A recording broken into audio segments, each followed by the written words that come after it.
Welcome to Baxter's weekly yoga balance pose. This week I'm going to share with you a pose that I'm calling the Crumpled Moon. A couple of things. You already need to know how to do half moon pose in order to do this one safely. So if you haven't mastered half moon pose yet, which is a balancing pose, I suggest you work on that for a while. When you get good at that, then try the Crumpled Moon. Okay, so we're going to get into it from half moon, and then you're going to try and balance without the use of that hand on the floor. So to do this, I'll show it once on one side with a block, and then on the other side without a block so you can see your options. So start by stepping the feet apart, maybe scooting a little bit towards the right side of your mat. We'll start with the left foot turning out today, kicking the right heel back just to mix things up a little bit.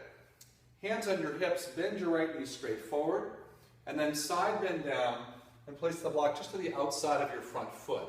Step your back foot forward, couple it just towards your front foot, slide the block about a foot or so out in front of you, and then shifting your weight, come up into half moon pose.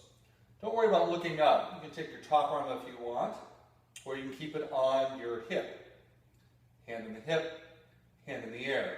Now to come into the crumpled moon from half moon, you're going to bend your front knee, you're going to bend your top leg, and you're going to put your hand on your hip.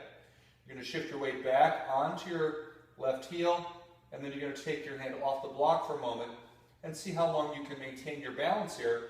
And then finally, come back in for a moment, reconstituting your half moon, and then step down lightly, slide your block back, and then come up and out. Turn your feet even and prepare for the second side. So we're going to move the block out of the way. So in crumpled moon, you're kind of in half moon, bent knees, weight onto the bottom foot.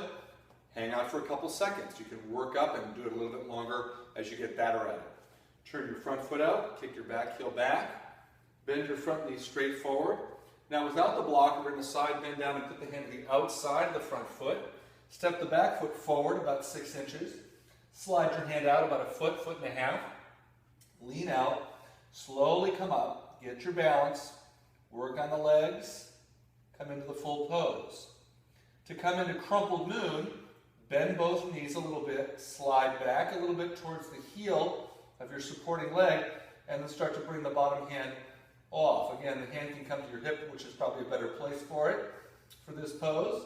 And then reconstitute your full half moon for a moment, kind of opening it up nicely. To come out, bend the knee lightly down, slide your hand back, step your foot back, and then come up and out. So there you have it, the crumpled moon, or as I like to sing, it's only a crumpled moon.